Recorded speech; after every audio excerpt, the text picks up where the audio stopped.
Hello, everyone. Good afternoon. It is just literally the afternoon. Thank you for giving up some of your time, maybe your lunch hour, to join us on this webinar. And thank you for coming. There's a few people sort of trickling in, but we'll make a start. So thank you for coming to this. I wonder if, Hannah, you could move the slide, please. Thank you. Yes, so some background first of all. So my name is Vicky Harris. I'm the head of learning at the RCSLT. Really pleased that you're here. Just a bit of background on this webinar. It's about the professional development framework, and it's the fourth in a series of four. So the last one. We started this series back in wintertime in February, where we did an overview of the framework. And then in March, we covered the core competencies. So that's looking at the impact, inclusion and diversity, sustainability, co-production, and practitioner well-being. We looked at that in the second webinar. Then in April, we looked at the domains of practice. So that's facilitation of learning, evidence research and innovation, leadership and management, and professional practice. And now we're here in May with a very exciting prospect for you. Now we're going to take all of that, all that underpinning, and look at how we can use all of that exciting stuff to look at your future career and planning for your career and thinking maybe a bit differently about your career. So that's where we are today. So hopefully you've come to the thing that you were expecting. Little bit about housekeeping. So we've got colleagues, Justinia, who is on hand to help with any technical queries. And for that, if you could please channel all of your technical queries to the chat button. The chat button is, I believe, a single chat or speech bubble icon. And then any questions for the panel, if you could use the Q&A button, which is 2 speech bubbles. We have been finding that there's loads of engagement with these events, and so loads of questions at the end. So please do send in your questions as we go along, and we'll have a session at the end for all of those. If we do not get through all of the questions, please don't worry, because we will answer them we're creating an FAQs document of all the questions through the whole series, and we're compiling answers to all of those. And as soon as we have finished this last webinar, we'll go through all the questions, make sure that we've compiled answers to all of those, and we'll put that resource up on the website. It's invaluable for us to see your areas of maybe where you want to find out more, or where there may be confusion, and where maybe we can make improvements to make things better for you. And it's just a really good resource for other members as well when you ask a question. So that's that. To know as well that we're recording this webinar, so if you want to watch it again, that's fine. Or if you really enjoy it and you tell a colleague, oh, he should have been to that webinar, you'll be able to direct them to where the recording is. And so this recording will be available along with the slides and also the FAQs document, just so you know that. Today we are joined by 2 lovely people. So my colleague Mark Singleton, who is the Learning and Development Manager at RCSLT, and also Dr. Stephanie Tempest, who was the project lead for the Professional Development Framework, the co-creation phase, so worked with a lot of you on developing this. She also is an OT by background, and a CPD specialist and a consultant looking at all things sort of workforce and frameworks and lots of other things besides. So they will talk you through their bits, and then we will have an evaluation at the end, and we really do value the time you spend doing that. It shouldn't take too long, but it does help to improve the webinars for the next time around. So thank you. So I'm going to start off now by passing to Steph. Thank you, Vicky. And it's very lovely to be here, and lovely to come back and talk a bit more about using the framework in practice. So I've got about 15 minutes with you. I'm going to throw quite a bit of conceptual stuff your way, and then not to worry, Mark comes afterwards and he'll do all the practical application stuff. So between us, we will try and cover both. All of the concepts I'm going to talk through are in the professional development framework themselves, but we wanted to share a bit more with you, just to bring them to life a little bit, and then direct you back to those resources. So next slide, please, Hannah. So the first thing we wanted to share, which we talk about in the framework, is this relationship between levels of practice and scope of practice. And we've been talking about this for a number of years, and you'll see it featured in a lot of the multi-professional frameworks. And it's always good just to revisit this, because it does cause some light bulb moments, but it also causes a little bit of tussle and consternation as well. And it's this idea that you go from being a novice to an expert, and that's your level of practice. But intersecting with that is the idea that you can work in a generalist way or towards a more specialist way in your career. Now, where this sometimes catches people out is the reality that within the NHS, for example, specialist is often used as a job title to denote seniority. But what we're trying to articulate here is that specialist isn't a level of practice, it's actually a scope of practice. And this is very important to make this distinction, because we know that we have people who in support worker roles, for example, who have specialist in their job title.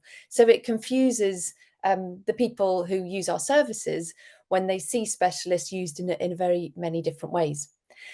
From a career development point of view, it also doesn't, it can be unhelpful. And I'll share a quick story with you to try and illustrate that. When I started sharing this diagram back in 2015, 2016, it was with a group of paediatric occupational therapists. And at the end of our discussion about specialist being scope and not level, one of them came up to me and looked visibly emotional. And she said to me, you know, I've worked in paediatrics a long time and I love it, but I want to do something different. But I've stayed because I thought I've nailed my colours to the flag. I'm a specialist. And if I move away, then I'm somehow going to be demoting myself, or I'm going to be taking a backward step in my career. But if I use this concept and I understand specialist as a scope of practice, I can see that I will be advancing my career if I move away from the specialism. So it really helped her change her own mindset about what the opportunities she had with her own career. And this is really important when we look at the retention figures. We know that 1 in 18 people leave the HCPC register within the first 4 years of their practice. So we're not doing something right here. And part of it is career development, and part of it is how we frame our careers. If we go on to the next slide, please, Hannah, I'm just going to give you a very brief illustration of the messiest slide in the world, and this is my career. So you'll see through my career so far that I have moved from being a novice towards being an expert and back down again, and worked in a specialist way, worked in a generalist way, been a novice to advanced in different sectors. So I've worked clinically. So you'll see me at the bottom at the start of my career in 1997, very much as a novice. Point 2 up to 2002. You see, I specialised in neuroscience. So I was very much in that sort of advanced specialist role. And then I moved to being a lecturer in academia. Naively thought, oh, I'll just move to academia. That'll be, and went back to feeling like a complete novice again.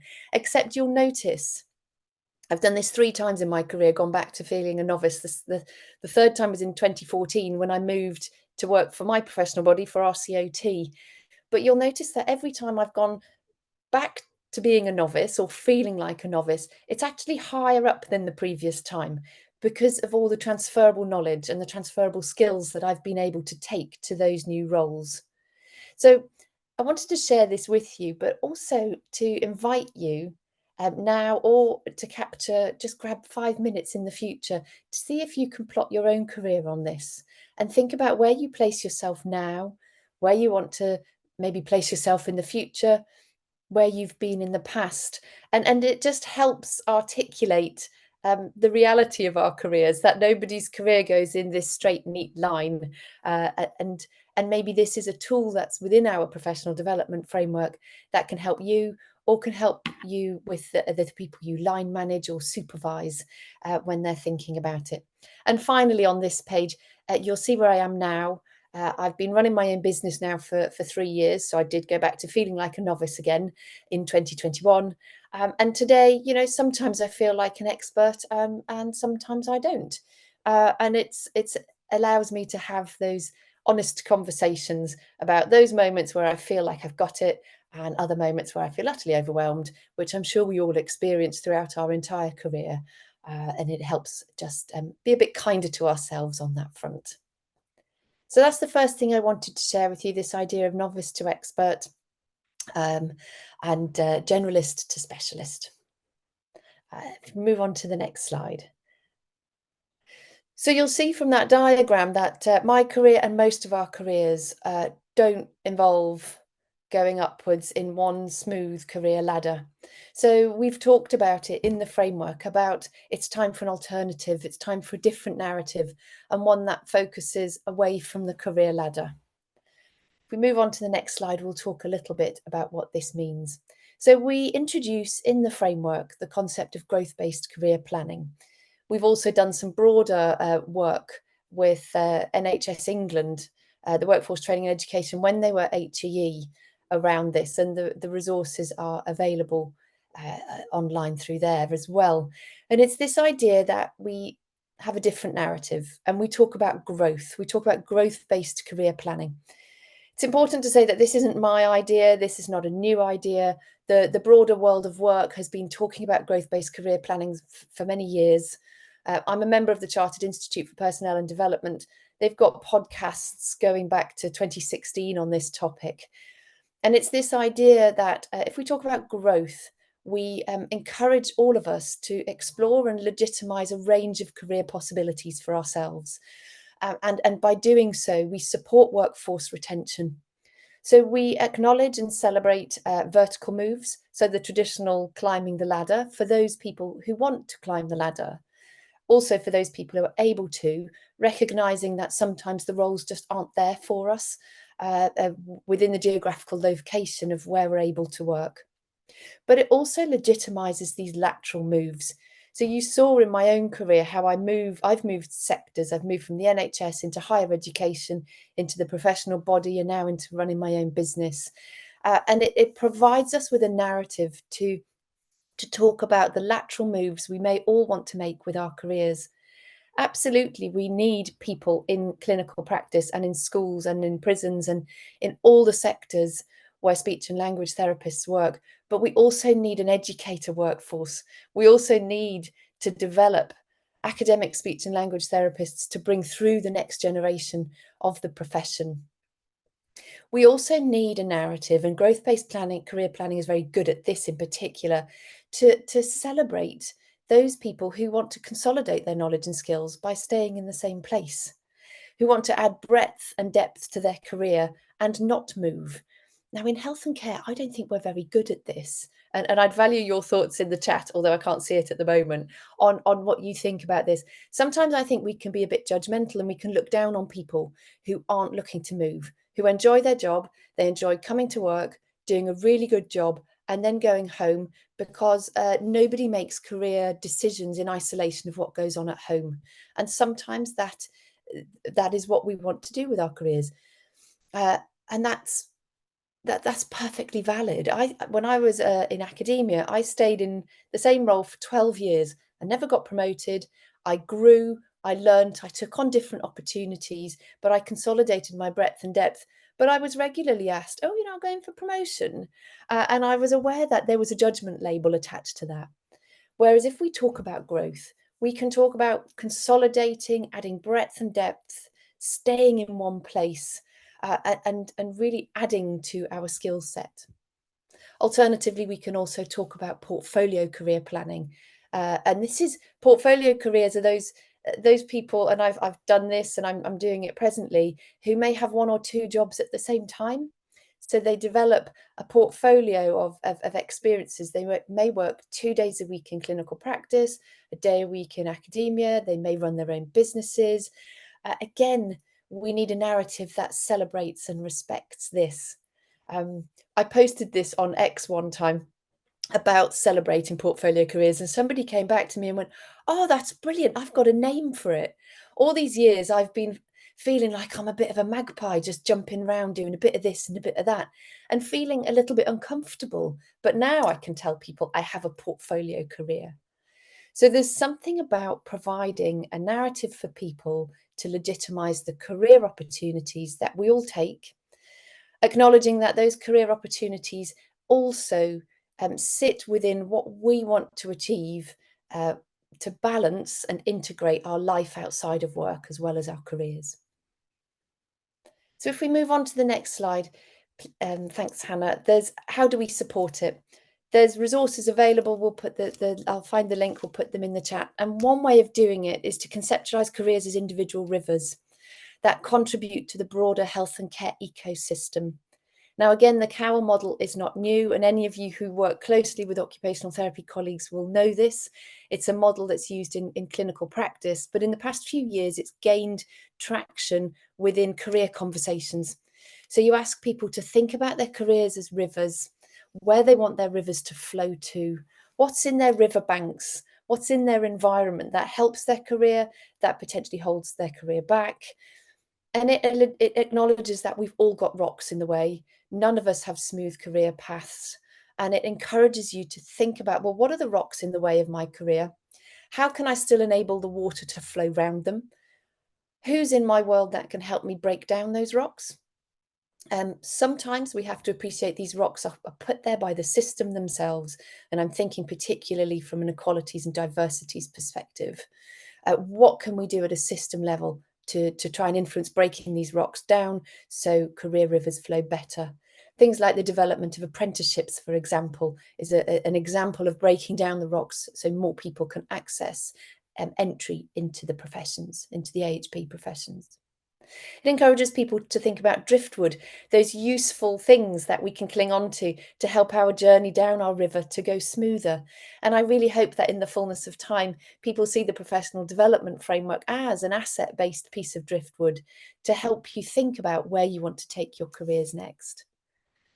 And it also helps you think about those spaces where you might not have thought of it, taking your career into education, whether that be academia or a practice education leads role within a trust or a setting, or taking on other opportunities like secondments. What are those spaces that you just might not have thought of for your own career? So if we move on to the next slide, it's just an illustration. That's the briefest of overview.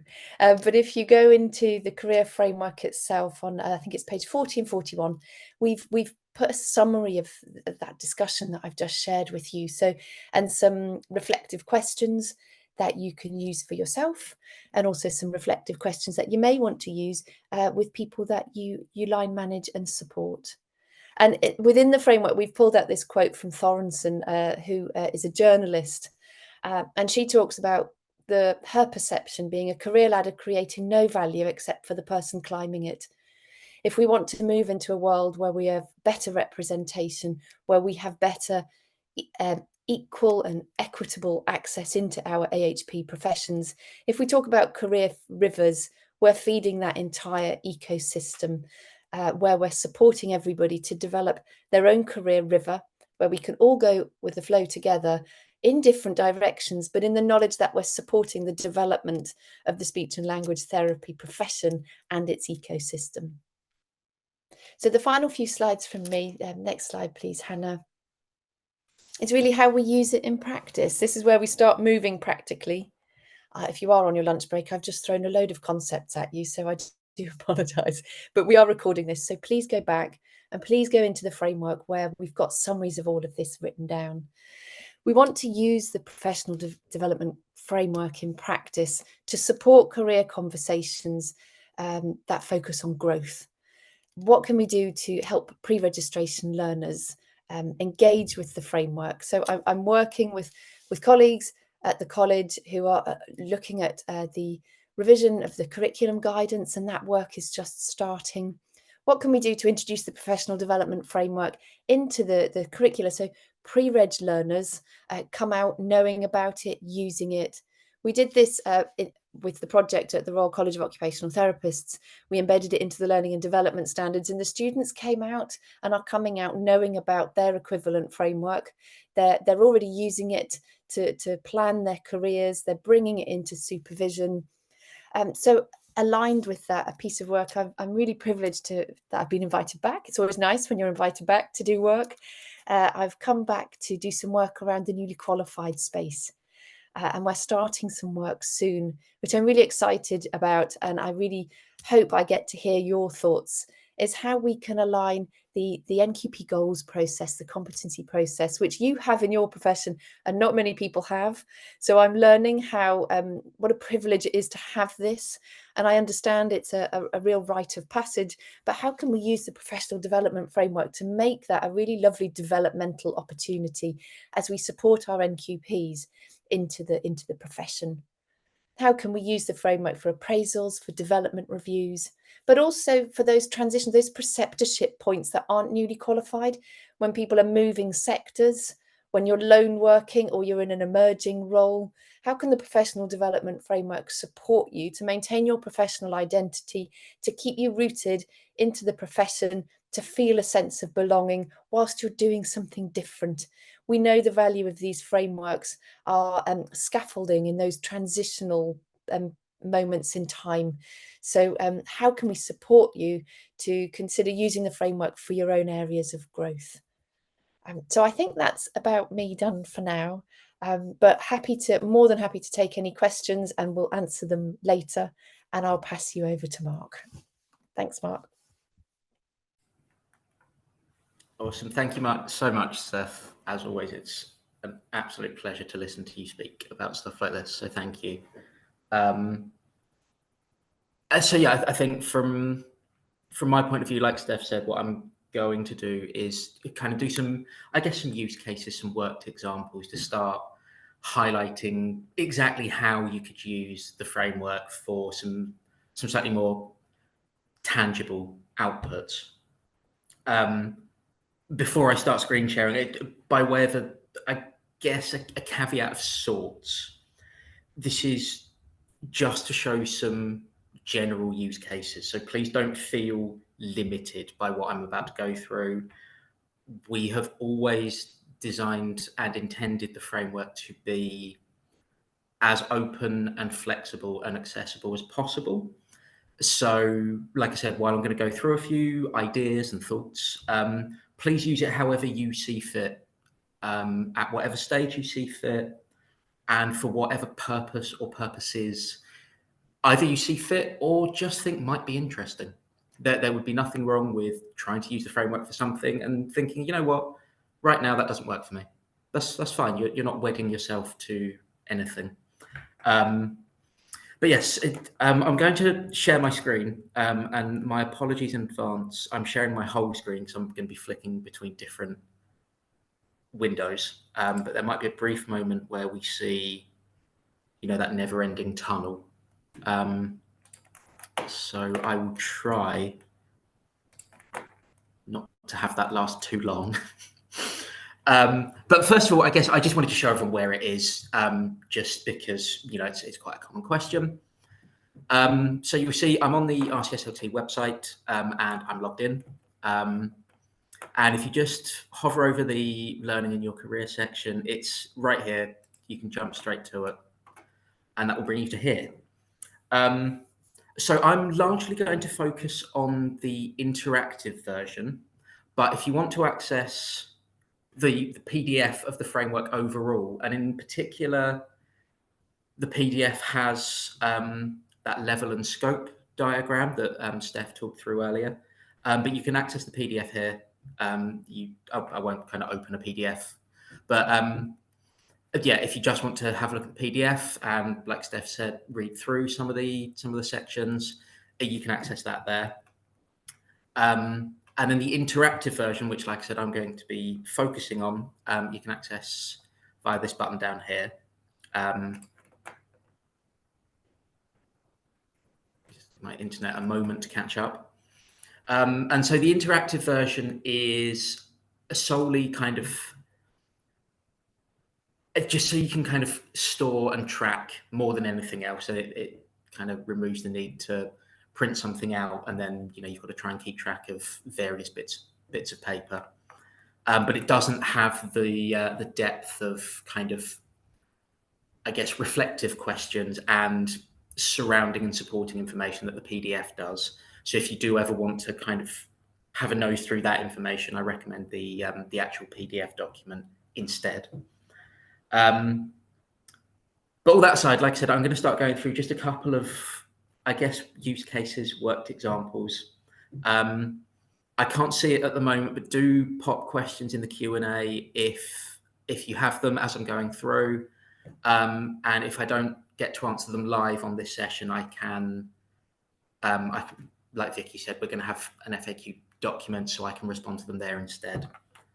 But the first one I thought I'd run through, because again, it's something we've heard from people a lot, is how to identify strengths and strengths that you'd like to develop further, and also maybe areas for development where maybe you want to improve. And so first of all, using the framework, you could either access the full framework or you can go to a specific section. So if you want to improve, say, in the area of the facilitation of learning, you can just open that section instead. Because we created this to be open and flexible, you do as much as is relevant to you at the time you're doing it. Please do not feel obliged to do the whole thing. But the way it would work, again, went for my internet here. You go through and you kind of rate yourself for each statement, where you think you sit. If you want to check what each of these ratings means, you can check up here. And obviously I'm going to go through this incredibly quickly. I recommend giving somewhat more thought to this than I'm currently giving. But yes, you'd go through you can kind of leave it at one specific subsection if you'd like to, or you can do the whole of the facilitation of learning section. And yeah, you'd rate yourself, you'd consider where you think you sit. And it's also, at this stage, it's a nice time to consider whether it is something you'd like to improve or focus on. There is the not applicable now kind of option, and that's for something that maybe is not a priority for you at present, and that's okay. Again, this is not designed to force you to actively work on everything that's included within the section. It's designed to give you the space to think, where do I sit for this particular statement? And do I want to improve? Maybe I'm happy that I feel I sit at enhanced for that. Maybe I'm happy that I sit at advanced for that. It's kind of up to you in the moment to consider what it is you'd like to work on. And you're, like I said, it's okay to, kind of think, I don't want to work on that at the moment. I'm fine sitting at not applicable because it's not something I'm interested in right now. But what you can do is, once you've gone through it, you'll get, as you can see here, a bar chart. Obviously, mine is a bit all over the place because I just pick things at random. You can print it out if you'd like to, so that will just kind of print the chart itself. Or if you want to kind of keep a digital copy of it with the print, you can kind of save it as a PDF instead, or you can grab a screenshot of it, kind of whatever works for you, really. And that means you've got it to hand.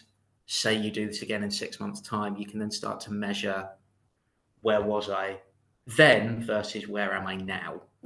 And this is, like I said, where I'm going to start flicking between windows. But if you wanted to, you could create something like this, where you kind of do it maybe every 6 months, maybe every year.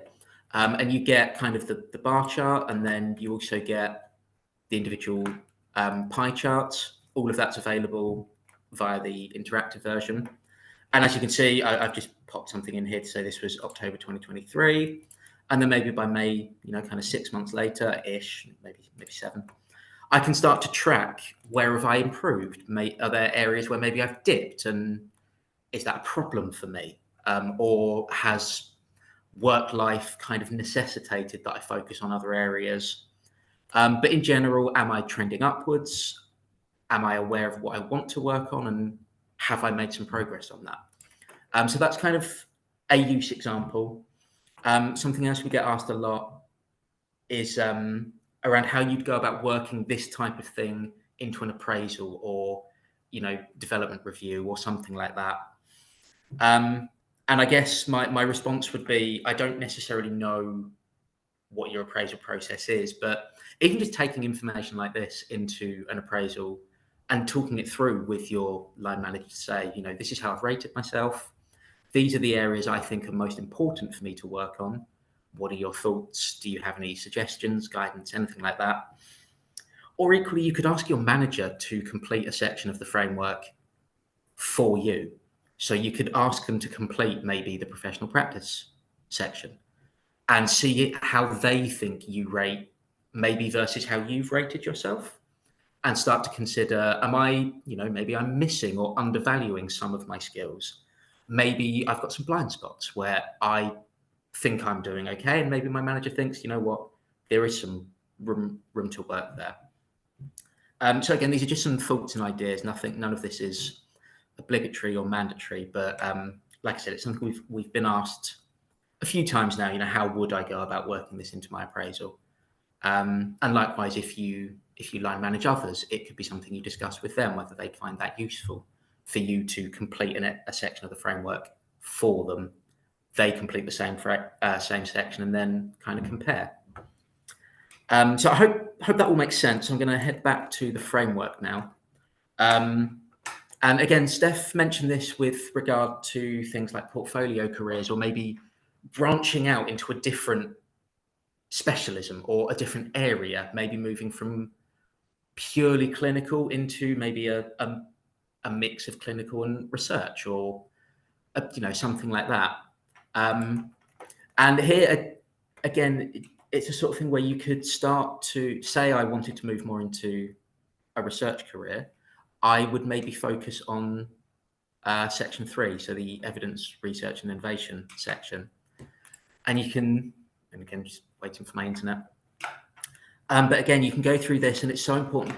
And I think the framework helps you consider those areas where maybe you've got existing skills, knowledge, and kind of talent. Because it could be very easy for someone to think, oh, I've never worked directly in research before, therefore I'm entirely new and fresh to it. But like Steph said, once you've gained experience in one area, there will be some transferable skills within that. And so the idea here would be that you kind of go through it and you kind of honestly rate yourself, and then think about, what do I absolutely urgently need to work on, and maybe what do I already have? And that can also help if you're going for interviews for kind of a different, remarkably different role. Going through the framework can help you think about, what transferable skills do I already have that I can bring to this role? And I'm very aware of time. And so the last one I wanted to just kind of touch on was the idea of using the framework as a team to potentially identify both areas of team strength, but also maybe areas of team development, and then thinking about how you structure maybe team or team CPD opportunities based around identified areas. And again, with that, I guess there's multiple ways of doing it, and there's no, like I've said with all of this, there's no right or wrong way. We're not being prescriptive in how you use it, but some methods that I've considered was as a team sitting down and going through the framework or a specific section together and rating yourselves as a team. So not treating each of these statements as a personal thing, but how do we as a team handle that? And that could be one way, or another way could be that each member of the team goes through the framework individually, and maybe each of you screenshot or print out kind of your results for that section. And then you come together as a team and you identify, are there any areas where we've all rated ourselves very highly? And equally, are there any areas where we've all rated ourselves a bit lower? And therefore, does that mean as a team, we want to focus on maybe improving in that area? But also as a team, how do we maintain those areas where we've all rated ourselves highly? Because obviously you don't want to lose that by focusing on maybe an area for development. I'm going to hop back now. I'm going to stop screen sharing, but that does mean I need to come back here. So I'm very sorry about that. There we go. So Hannah, I don't know if you're perfect, way ahead of me there. I really hope that's been useful. I can see there's some Q&A, so I'm going to jump onto that. But yeah, I really hope that's been useful. Like I said, that was not meant to be a prescriptive or exhaustive list of everything you can do with the framework. It's just the things that we've most frequently come across by way of questions from other members, from a variety of sources. And yeah, I just kind of wanted to run through that. Yes, I think for now, if it's okay, Vicky, I'll hand back to you. Of course. Hey. Thank you, Mark, and thank you, Steph. That was a really great walkthrough of the bigger picture from Steph about thinking differently about your career, and then Mark looking at some use cases of how you might use it in practice to be thinking about some of those things. So thank you. We might as well start the question session now. We do have some pre-questions which have come in. We also have a live question from Andrew, and I encourage you to be sending in your questions now. So I think, Mark, if you could take Andrew's question, that would be good. Thanks. Can you see his question? I can, yes. So Thanks. I think I'll read it out because I know I don't think the Q&A is visible to everyone. But the question was, does the comparison graph automatically copy through to an email address? Or is the onus on us to remember to go into this every number of weeks or months? Sadly, no, it doesn't connect to any email. So it is on you to remember to kind of add a screenshot or print or save as a PDF the results, and then from there to remember in roughly 6 months' time I want to redo this. Yeah, I think that's hopefully answered it. I guess what you could do is set a reminder for 6 months' time. But yeah, I hope that answers it. Do pop a follow-up in if there are any follow-ups to that. Picking up on that, Mark, we also know that people use these frameworks, as they're heading towards a transitional point in their career, whether that be their annual review. So you've naturally got a reminder at that point, or even if you decide you don't want to do it regularly, like every 6 months or 12 months, it's when it's in those moments of transition. So if you're thinking about applying for a new job, or you're just wanting to put your CV together for something, it's actually just building in, potentially looking at the framework and plotting yourself in those moments in time. So, you might not want to use it for specific time periods, but it's remembering to draw upon it at the point of whatever that transition is. And that's where we know that these frameworks come into their own. Wonderful. Thank you both. I'm going to mark that as covered. We've got a question in from Emma, who says, is there a way of connecting the results to our own CPD log or on RCSLT, or would this need to be added as an attachment and inputted manually? Mark, if I could go to you for that, please. Sure, yeah. At the moment, it would need to be something you input manually. It's something we considered when we were creating this, and it's something that we are still considering. I don't want to promise anything, because obviously I can't. But yeah, it's been on our radar. But for the time being, it's a manual thing. So you would need to download the results as a PDF, or make sure you've got a screenshot, and then just upload it to an activity as an attachment. Great, thank you, Mark.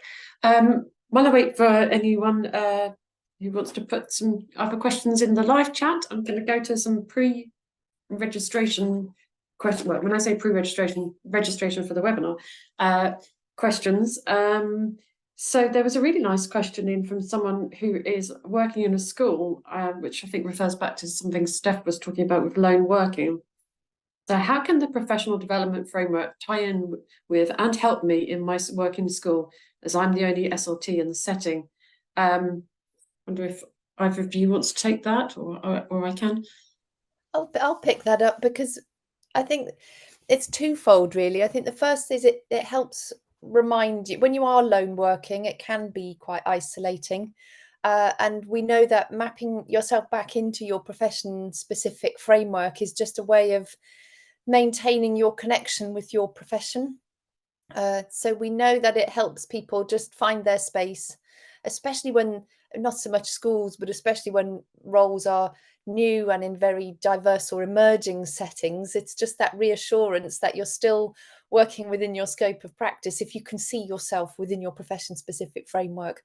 The other advantage is it helps you articulate to other people within the setting about what you offer and what you contribute. So it provides a language to, we desperately try to write these frameworks in as much as a plain English as possible, so the language transfers itself to other professions, but it helps articulate the unique contribution that you make as a speech and language therapist in that school, but also, and just as important, the skills that you would share with the teachers around the leadership, the research, and the facilitation of learning. The theory basis might be slightly different, but it helps you articulate what you've got in common with your professional colleagues just as much as your unique selling point. So for me, that's where the greatest strengths of the frameworks lie.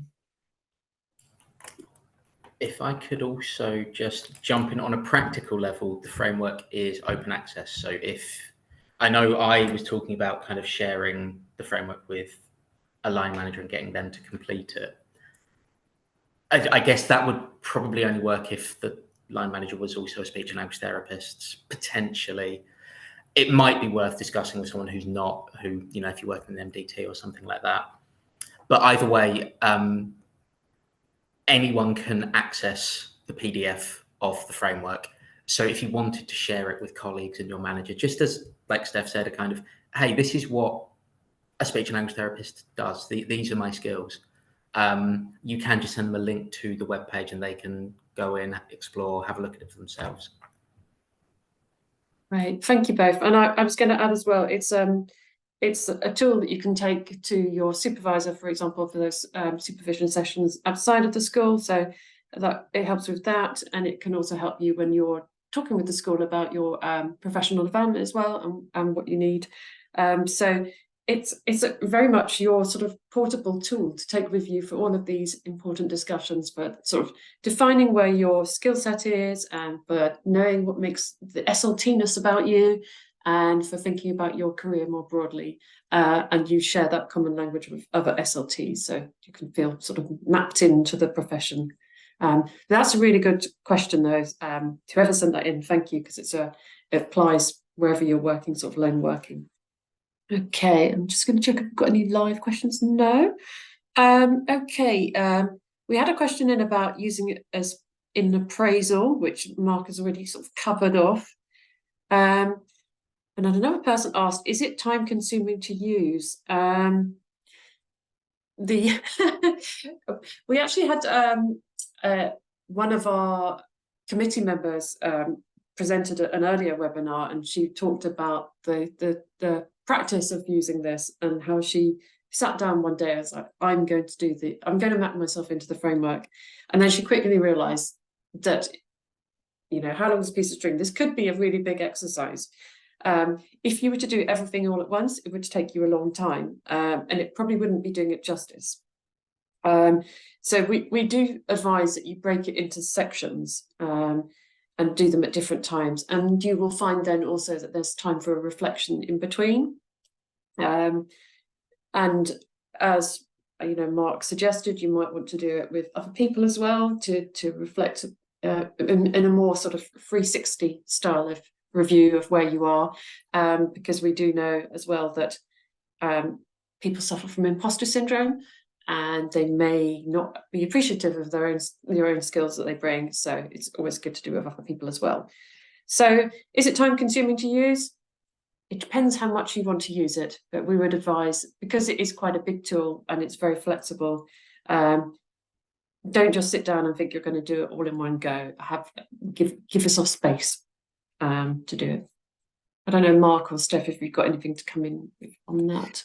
Yeah, I think you, like you say, you can dip in and out of it, and that's its strength. I know a team in Surrey have just chosen the reflective questions from one of the pages, and they took that to a staff meeting, and they had a conversation about those reflective questions, and that's where they left it for that moment. So it's you can dip in and out and use it as much or as little as you wish. But I think, Vicky, your point about the mapping yourself in with a critical friend is really important, because I think the strength of the framework lies in the conversations that it starts. You're never going to have the most perfect framework, and we have to acknowledge there is always subjectivity in self-evaluation. We just can't get away from that. Some people may rate themselves too low. Equally, there will be people who rate themselves too high, and we talk about it in the framework about the Dunning-Kruger effect, where people don't know what they don't know and maybe overinflate their sense of knowledge. But we do know that the strength lies in the conversations that it has, and whilst mapping yourself in with a line manager is a good idea, there's a power dynamic there that we just need to also recognise. Whereas if you map yourself in with somebody you trust, that's that friend you have who gives you the honest answer but does it with kindness, not the one that always agrees with you. Don't go to them, but the honest friend who you can talk to. I think that's also where you can take it. Thank you, Steph. Fabulous, thanks. No more live questions. We still have some questions from people who sent in a question when they were joining for the webinar.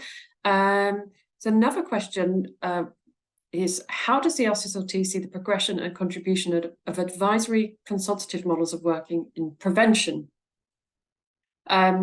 So we had a little think about this in terms of the terminology, being colleagues. So by this, we presumed the question refers to roles that don't have their own caseload, but provide consultation and support. So I'm hoping that's how we're interpreting the question if you're here today. So that might be, for example, an SLT with a brief to work in the justice sector, to prevent escalation for those people who have speech and language communication needs. And prevention, again, that could be quite broad. That could be in public health, in rehab, in justice, where there are already SLTs embedded. And indeed, we certainly see a growing need in terms of mental health and justice for those kind of roles. So again, in terms of the progression, that will be dependent on the environment and its maturity. So in sort of new and emerging roles, maybe less key. So, and that will be looking at the multidisciplinary team and the clinician having that trusted professional respect. So making sure that they're working across those 4 domains of practice. To be honest, this is quite a hard question to answer because we weren't quite sure what it meant. But I'm hoping that if you are working in those roles, you can still, like with the lone working question, you can still map yourself in, think about yourself in terms of those four domains of practice, think about those roles in terms of the different core competencies you bring to that, be able to articulate to other members of the team the SLT-ness you bring and the skills you bring to that mix. And I'm hoping that answers that question. And we are certainly seeing more growth in the areas around mental health and justice sectors with this kind of work. Does anyone want to come in on that? No? Okay. Yeah, so if we haven't answered your question, whoever may have sent that in, and you'd like to ask more, just email us. So you can get Mark and I at cpd@rcslt.org, and we will be happy to have a conversation about that to make sure we've answered it properly. Okay, thank you. Any questions live? No. The only other question was about using the about people interested in the growth-based career and what is it exactly? I don't know, Steph, if you want to add any more to the stuff about growth-based careers, or feel you've covered it. Hopefully we've covered it. I mean, I think the key point is that it's a concept. It's a concept in the broader world of work, and it's just a different narrative. But it's one to play with and think about as an alternative to the career ladder narrative. I know that metaphors and that aren't everybody's liking, but then when you think about it, a career ladder is one in itself, and it's deeply embedded into the words that we use. So if we could move towards a career river, I think we've got a much more equitable chance of promoting a broader range of professional opportunities. Thank you, Steph. Very well answered. Okay, so I think we've covered all of the questions, unless there's any late entries into the Q&A. Speak now. Okay, in that case, I'm going to bring this to a close, and I would ask that you spend a few minutes, or it should be even less, filling out the evaluation form, so to help us with our future development. There is a massive QR code on the screen for you to follow. And thank you to everyone for your time today. We'll get this up online so that you can be able to see that and revisit all of this good stuff. And thank you very much to Steph and Mark for your presenting, and thank you for the team behind the scenes, so Estynia and Hannah. Thank you ever so much. Have a good afternoon.